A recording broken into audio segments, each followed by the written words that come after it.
Boas, son Jon Amil e vou vos explicar un pouco como vamos facer os vídeos para a lectura continuada do Scorpio. O primeiro que tendes que saber é que os vídeos van ser gravados co vosso telemóvel, co smartphone, co móvil.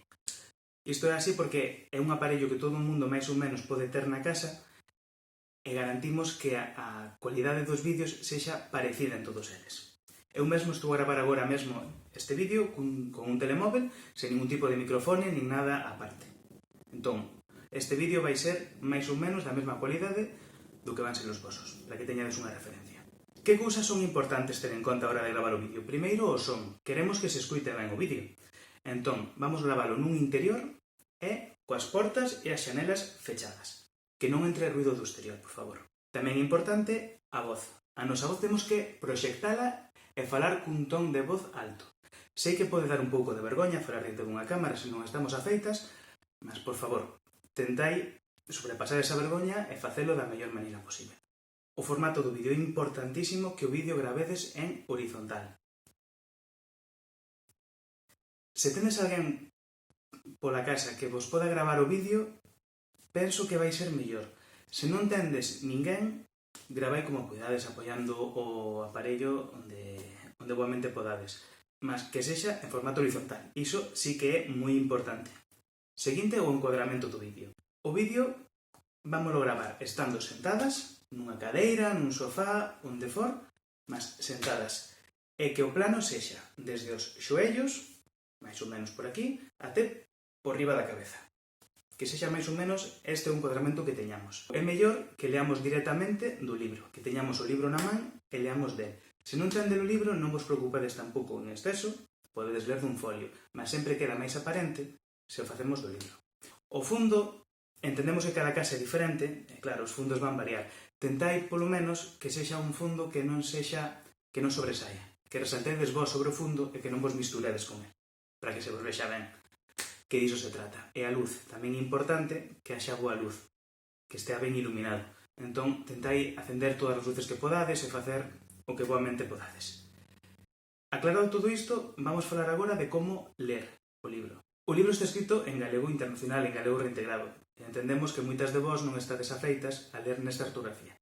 Entón, vou dar unhas dicas, uns consellos, sobre como ler esta ortografía. De todos os modos, existen dous vídeos feitos polo Dordo Maragoto que podedes ver no YouTube, no canal de Nos Televisión. Un deles chamase Como ler o galego reintegrado de Carballo Calero e outro chamase Galego de todo o mundo, práctica para a lectura continuada do Scorpio. Se podedes ver eses vídeos, mellor que os vexades. Se non, non vos preocupedes que agora vou facer eu un resumo rápido. O primeiro que tendes que ter en conta do galego internacional é que é galego.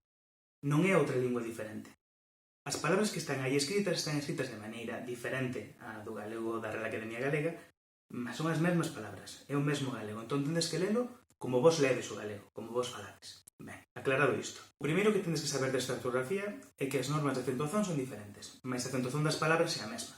Entón, inda que vexades acentos graves, agudos, circunflexos en lugares en que non estades afeitas, non importa. Vos pronunciai as palabras como normalmente pronunciaríades. O seguinte é o M final das palabras.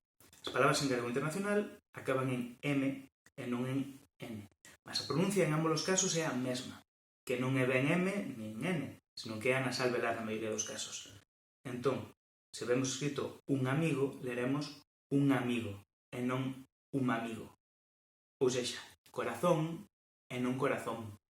E non O seguinte que temos que saber son as secuencias con que u. Isto é, veremos escrito qua, que, qui, quo. No caso do que e do qui, escrito con diérese no libro de Carballo Calero, son lidos así.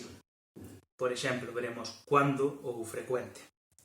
O seguinte que temos que ter en conta é o NH e o LH, que con isto xa estamos máis familiarizados. Simplemente son lidos ñe e lle. Por tanto, leremos recolleu e leremos viciño, por exemplo. O seguinte é o X e o G diante de E e de I, que son lidos exactamente igual que o X de caixa. Isto é, se vemos escrito xacía, leremos xacía, se vemos escrito enxendrar, leremos enxendrar, como leríamos caixa. O seguinte é o S duplo. Algúnas palabras poden levar ese duplo. É lido exactamente igual con ese normal. Non inventemos novos fonemas. Se vemos que é escrito ficase, leemos ficase. O C cedillado. Isto é importante. O C cedillado é unha variación do C. Por tanto, ten que se ler exactamente igual que o C diante de E e de I. Que é o mesmo son que tamén tendes que facer cando vexades escrito o Z. Por tanto, se sodes dunha zona zetacista, como é o meu caso, tendes que ler mozo, doce e viciño, e se sodes nunha zona seseante, leredes mozo, doce, viciño. O que non podedes facer é misturar estas dúas pronuncias. Enténdese, non? Outra cousa que veremos que nos pode extrañar son as terminacións en zon e son. Son lidas así, sen i. Por tanto, leremos confusón e leremos inclinazón. O MH só aparece en unha, alguna e ninguna. E é lido como N velarquia. Non ten maior complicación. Por último, o resto de letras lense igual que se len no galego da Academia Galega. O único que pode acontecer é que as vexades en lugares onde non estades afeitas. Por exemplo, pode ser que vexades escrito viciño con Z, mas a pronuncia é exactamente a mesma, viciño. Pode ser que vexades escrito funcionaba con V, mas a pronuncia é exactamente a mesma, funcionaba. Ou pode ser que vexades un trazo onde normalmente non o vería. Lavámola, escrito así. Non vos preocupedes por iso, e adiante. E para acabar, vou ler un fragmento eu mesmo do Escorpio. Porei aquí tamén o texto para que podades velo o tempo que vou lendo. Os óculos me fan falta, eso os poño para parecer inteligente. Vamos alá. Antonia xa no seu leito, a dormir, aínda que é de día. O seu derradeiro sono na súa casa, a pequena bufarda que a acolleu desde meniña. Está serena, e mesmo se diría que feliz.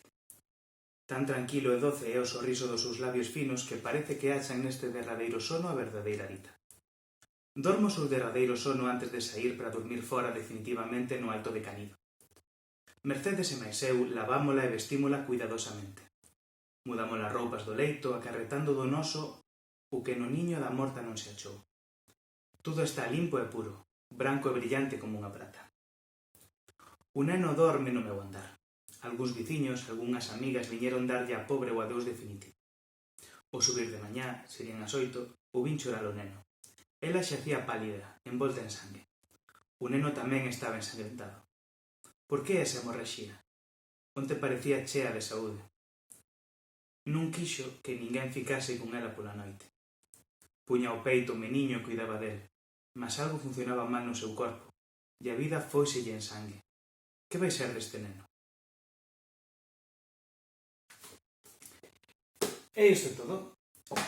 Espero que teñades claro como hai que facer o vídeo e que todo saia o mellor posible. Saudiña.